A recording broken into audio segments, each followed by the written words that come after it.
Let's do it. So here we go. Oxidation reduction reactions, or what we often like to call in chemistry, let's see here, pen, black ink, thank you very much. Oh, it was on the text. We often call these redox. And my abbreviation for reaction is RXN. Okay, so redox reactions, or reduction oxidation, or oxidation reduction. Okay, so here's two really important examples of redox reactions.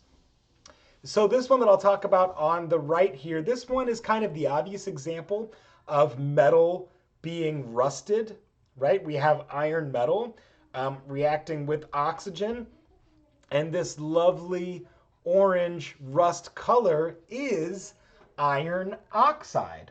So that's an oxidation reduction reaction, okay? There is a redox reaction going on when you have metal reacting with oxygen. In fact, we even say that this metal is being oxidized. You probably heard my son running by me. I'm not going to stop recording. I'm just going to let it go. So this metal, it's literally being oxidized to make iron oxide. Okay, so that's a redox reaction. Another reaction that's not as, let's see, what's the best way to put this? So for beginning chemists like yourselves, typically students don't think of a combustion reaction, right? This is methane plus oxygen to make CO2 and water. Combustion reactions are oxidation reduction reactions or redox reactions. And this is actually a really cool picture from the book showing a rocket engine being tested at the Jet Propulsion Laboratory. So this is some methane being burned in oxygen to make that blue flame, okay? So this is also a reduction oxidation reaction. So obviously redox reactions are super important in chemistry, okay? So how do we identify them? Well, the first thing we have to be able to do is determine the oxidation state or the oxidation number, okay? And oxidation state is a chemical property, okay? So just like density is a physical property, or the state, like solid, liquid, gas, those are physical properties. Oxidation state is a chemical property, and it tells us the likelihood of something to react, okay? So you have to know these rules, and you have to be able to put together the oxidation state or the oxidation number of any atom in a chemical reaction. So here's how it goes. Any atom in its elemental form always has an oxidation state of 0. So you have to know when is something in its elemental form. Well, sodium metal, for example, or for that point, any metal on the periodic table that is a metal. Or I should really say any solid on the periodic table that's a metal, right? So like iron, metal, or gold, or excuse me, that's silver. Gold is Au, okay? Right? Any of these things that are in their natural elemental form will have an oxidation state of 0. So that also includes O2 gas, as well as N2, H2, F2, Cl2, Br2, etc. Okay? So now, what about when you have a monoatomic ion, so a single atom that's an ion? Well, the oxidation state is the charge of the ion. Okay?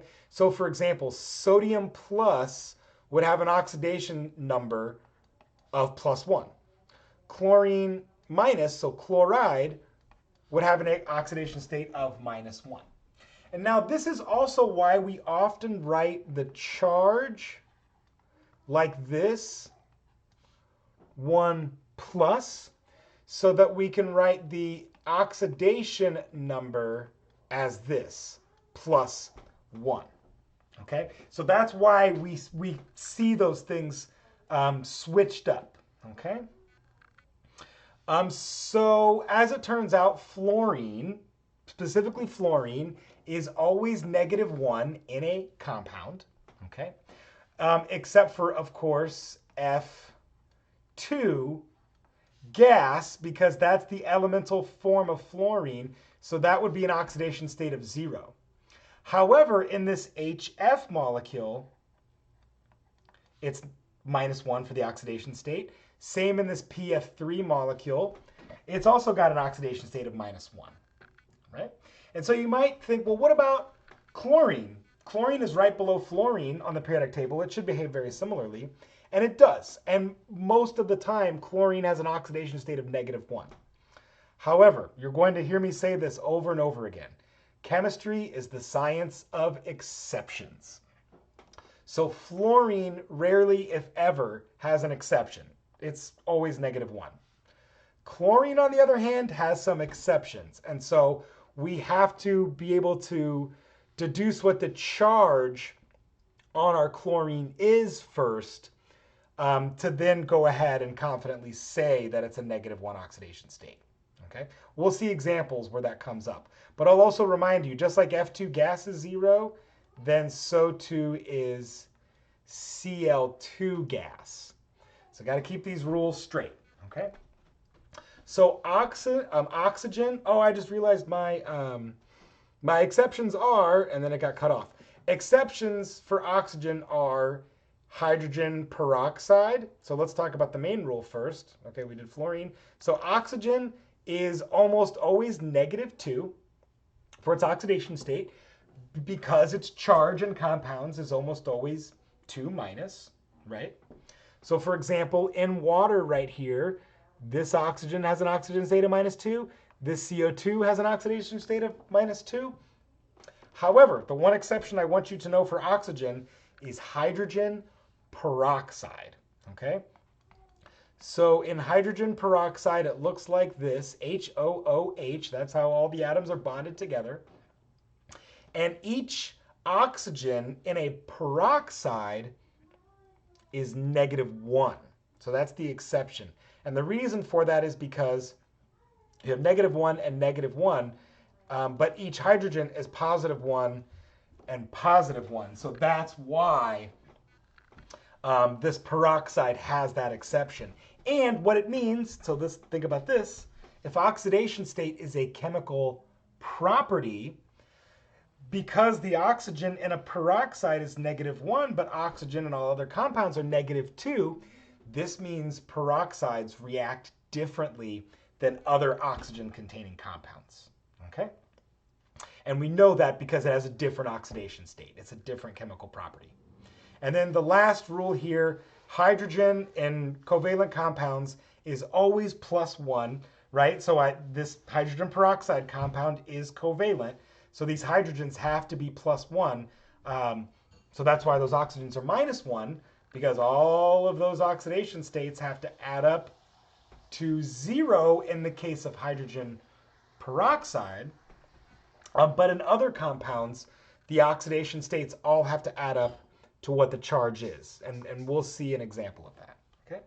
But on this hydrogen example, right, in H2O, each hydrogen is +1. In this HCl, each hydrogen is +1. And in this NH3, each hydrogen is +1. And keep in mind, okay, keep in mind that the charge and the oxidation state sometimes are the same, okay? But sometimes they are not. So we have to recognize when they are the same and when they are not. So you want to remember these rules and be able to go through some examples, which I'm going to do next. All right? So carbon dioxide. So assign oxidation states to each atom in the following molecules. So we have the carbon and the oxygen. Okay. Well, if we back up on the rule here, oxygen compounds are -2. Exceptions are peroxides. This is the only peroxide I'm going to give you in this class, H2O2. I know this looks confusing because you might think, well, this is CO2. that kind of looks like the peroxide. It's not. It's not because it doesn't have that bonding pattern of COOC. Okay, there's only one carbon there, so it can't have that bonding pattern. So each oxygen here is -2. Carbon dioxide is a neutral atom. Okay, so it doesn't have a charge, or neutral molecule. It doesn't have a charge, so everything has to add up to 0. Okay, look, I've got 2 oxygens, and they're each -2. So I can set up this little algebraic equation to solve for what the carbon has to be. And so if we go through and solve this, we would learn that each carbon, or the only carbon that's in CO2, is +4. Okay, so these are our oxidation states in carbon dioxide. Okay, let's do SF6. All right, so we remember from the rules that fluorine in compounds is always -1. Okay, so that's -1. And again, I'll set this up as an algebraic equation, but hopefully when you get enough practice on this, you can just do the algebra like that. Okay, so Sf6, neutral compound, okay? So everything has to add up to 0. So I know that there's 6 fluorines, and each one is -1, okay? And quickly doing some algebra here, that means the sulfur has to be +6 for the oxidation state. Okay, so what about H2O2? Well, I just did that one. So this is our hydrogen peroxide. So each hydrogen is +1 and each oxygen is -1. And we would also deduce that because, again, it's a neutral compound. Everything has to add up to 0. There's 2 hydrogens and they're each +1. And there's 2 oxygens and they're each -1. So that all checks out. Okay. So now what about this NO3? And I want you to pay especially close attention to this. NO3 versus NO3 minus. These are 2 different chemical compounds. One is an ion, the other is not. Okay? That's big. Just that little minus charge makes these 2 molecules very different. Okay? So let's first do the NO3 neutral. Okay? So we know it doesn't have a charge, so it's all the oxidation states have to add up to 0. This is not a peroxide, so each of those 3 oxygens are -2. So that means in NO3, the nitrogen has to be, you guessed it, +6. Okay? Well, what about nitrate? Okay, the nitrate ion. Okay? Well, everything has to add up to -1. This entire NO3 minus is a -1 charge. So now we're going to actually start to see the bigger picture. Why do these polyatomic ions have a charge? And the reason for it is, well, you have 3 oxygens, and they're each -2. Okay? So, but for this relationship to be satisfied, right, if I do the algebra here, we would find that this nitrogen has to be +5. And that is why this nitrate is -1. Because a nitrogen with the +5 oxidation state is different than a nitrogen with a +6 oxidation state. They are chemically different. They do different chemical reactions.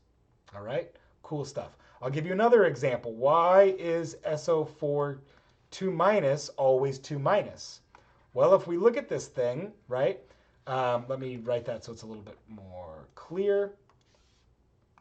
Okay, well, the whole thing is -2. The whole ion has a -2 charge. There's 4 oxygens, and each have a -2 charge. So what's the oxidation state of my sulfur in sulfate? Well, it would have to be +6. Whoa, cool. The same thing we saw with this Sf6 compound, right? Pretty neat, okay? So this is why sulfate, SO4, has to be 2 minus. All right? And we could go through all of the other polyatomic ions. You know, why is phosphate PO4 3 minus? Why is acetate CH3COO minus? Okay? It's because of the oxidation states. Those are the chemical properties of those atoms in those molecules. All right. So be able to come up with oxidation states for any compound. You might need a lot of practice doing that. I expect you will, just like everything. Okay.